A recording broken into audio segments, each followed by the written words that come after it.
أعوذ بالله من الشيطان الرجيم. بسم الله الرحمن الرحيم.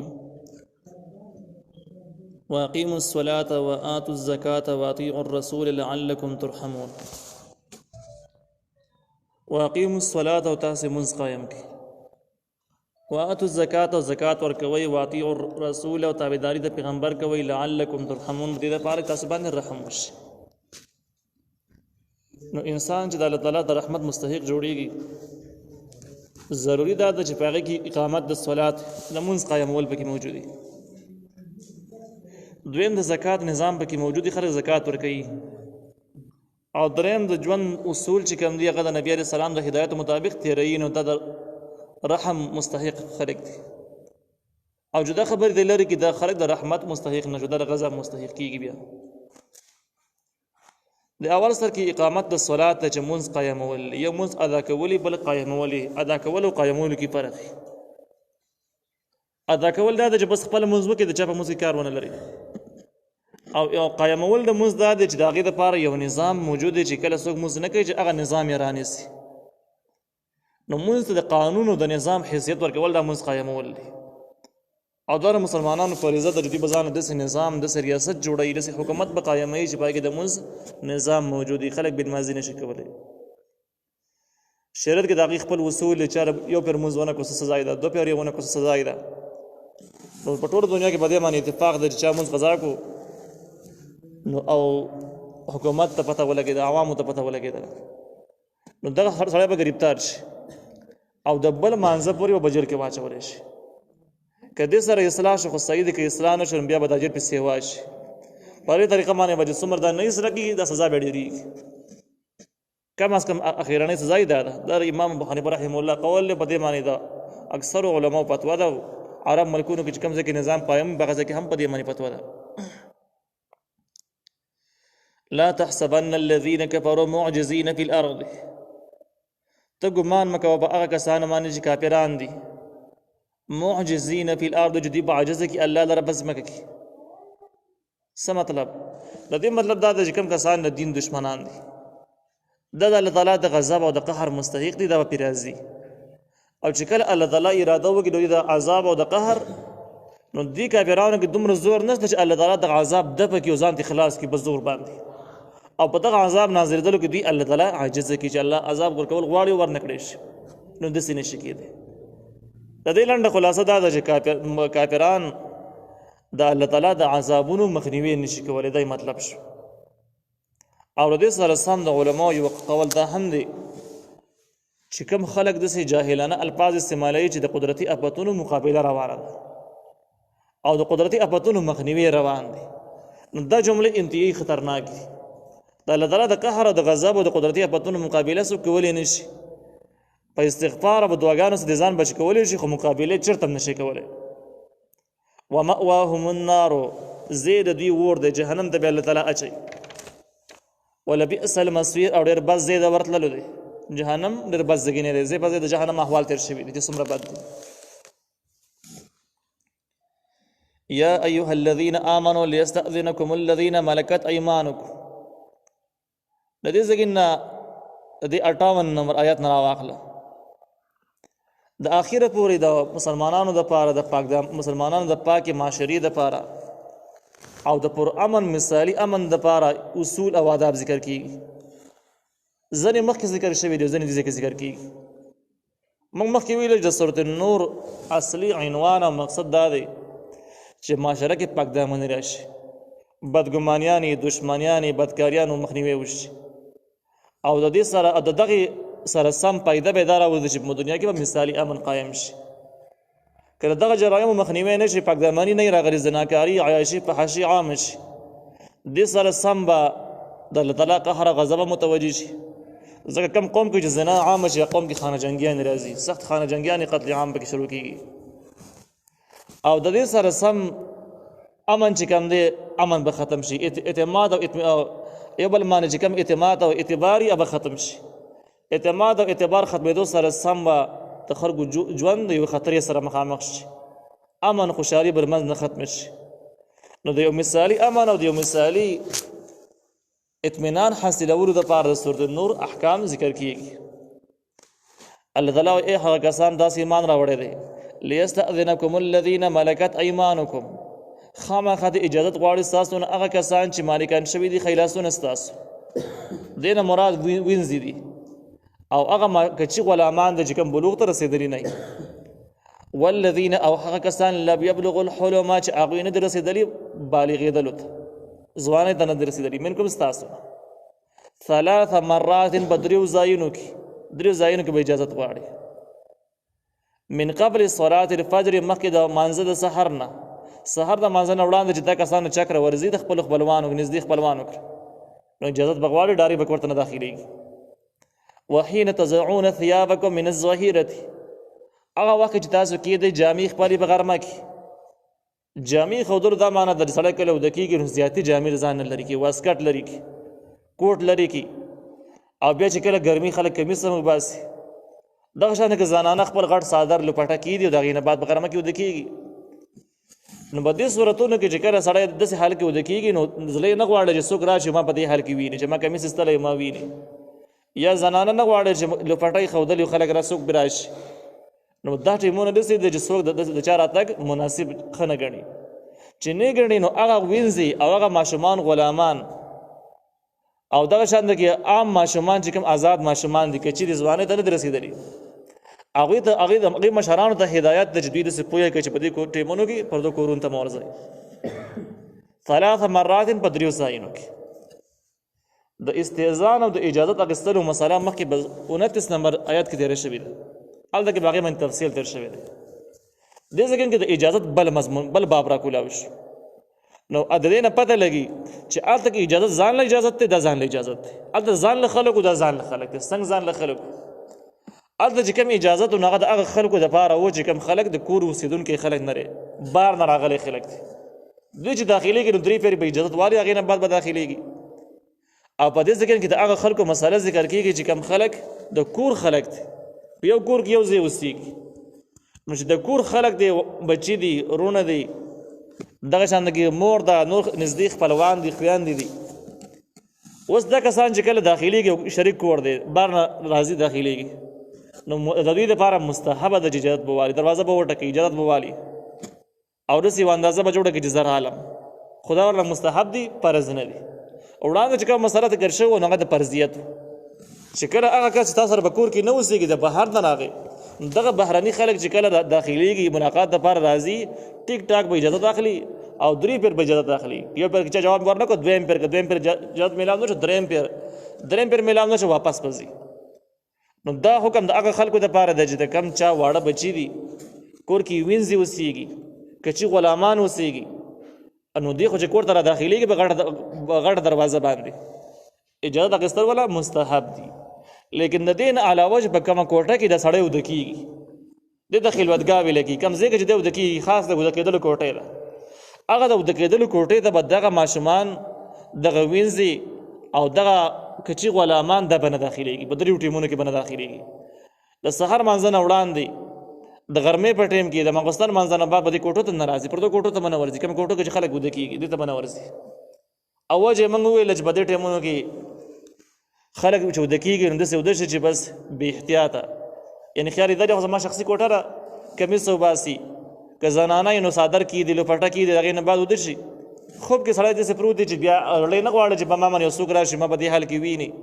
حیا ورله ورځي نو په دې ټیمونو کې به دا دغه اوده کېدلو زګین ته به نه ورځي خاص د اوده کېدو زګین ته به نه ورځي اوس دې زګین پورې دا خو د کور د شریکو خلک شریک په کور کې اوسېږي د هغوی مسله شوه اوس دا خبره ده چې یاره دا هغه حکم چې د ماشومانو دپاره دی د وینځو دپاره دی زنانو دپاره چې د اوده کېدلو کوټې ته بلې دریو ټیمونو کې نه ورځي پر دې کوټې ته د اوده کېدو کوټې ته دا حکم د فرضیت دی او که نه استحباب دی فلحال دا منسوخ شوی دی او که منسوخ شوی نه دی په دې کې یو قول د ابن عباس رضی الله عنهما نه دا نقل دی ابن عباس رضی الله تعالی عنهما فرمایي چې 3 آیاتونه داسې دي چې خلکو فلحال سسته شروع کړه عمل پې نه کوي یو آیات ویل دا ده چې کله میراث تقسیمیږي د خپل خپلوان راشي هغه خپلوان چې کم په میراث کې حصهدار نه دي نو شریعت دا وایي چې په دغه خلکو باندې ښایسته خوراک وکړه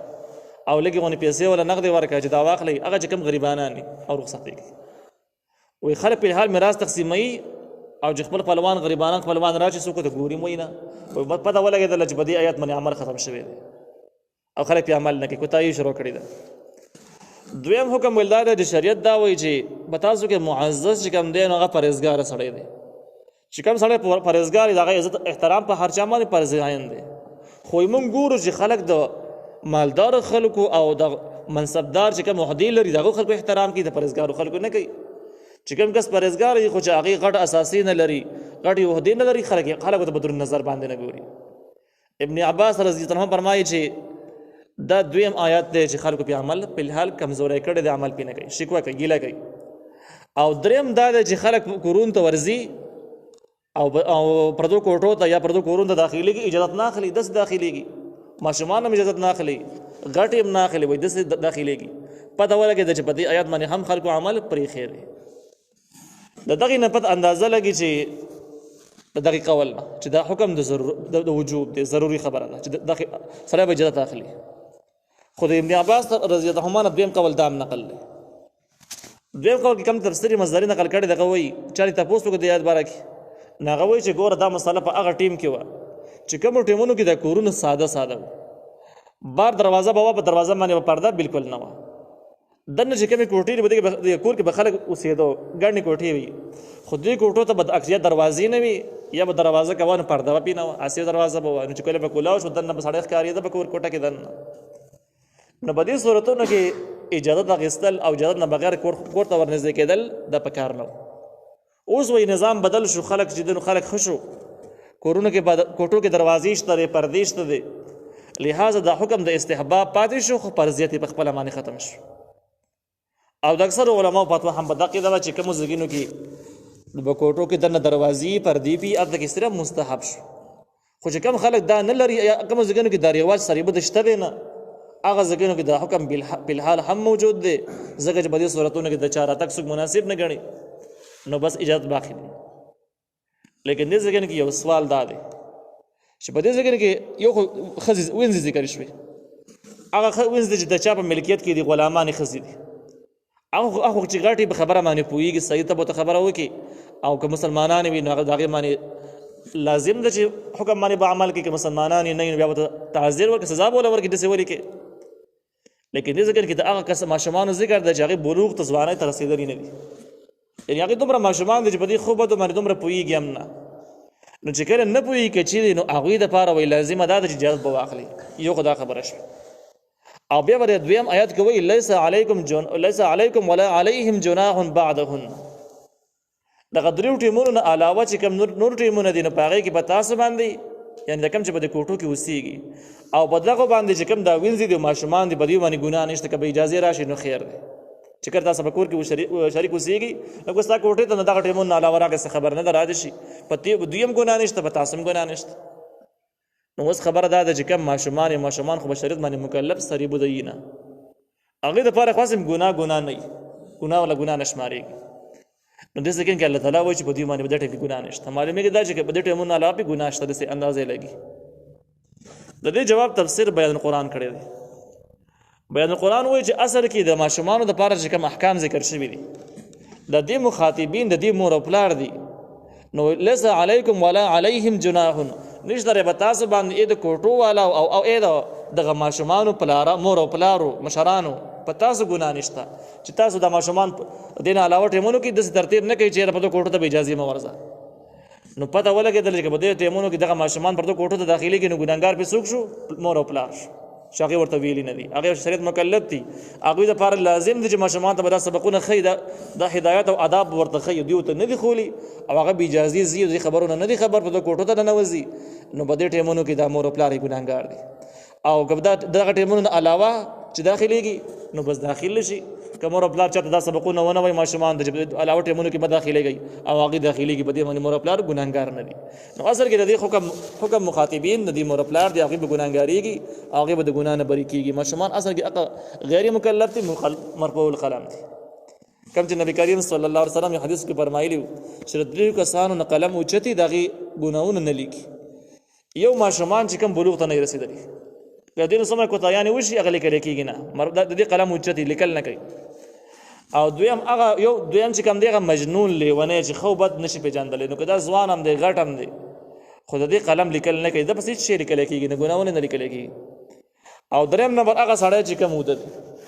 اوس سړی چې عام طور خو دی دیندار دی، د مونځ پابند دی، د روژې هر څه پابند دی، خو یو ټیم داسې راغی چې خوب پې غالب شو، یا دا چې ډېر شوګیری کړله، یا هر څه مسله چې ده، خو ده باندې خوب دومره غالب چې د منځه نه خبر نه شو، مونځ ټیم تېر شو او دی وده دی. نو په دې ټیم کې دا مرفوع القلم دی، دا ګناه یې ونه لیکلی شوه. او حدیث مبارک کې دی چې کله هم رابېدار شه بس دغه د رابېدارېدو ټیم یې د مازه ټیم شو. نو که سړی بس سهار نه وده پاتې شي کله نه کله یو حادثه پرې راغله او دغه حادثې مطابق دی راپاڅېد، نور شوت ولاړ دی، بس دغه ټیم دی، بس مونځ دې وکړي. صرف دومره ده چې دغې دپاره اذان سر عام به دا مونځ نه کوي چې خلک یې ونه ویني،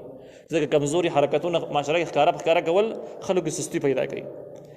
لیکن دې نه دا نه معلومېږي سړی به مستقیل ناوخته راپاڅي چې یاره زما قلم اوچت دی زه ودوم، داسې نه.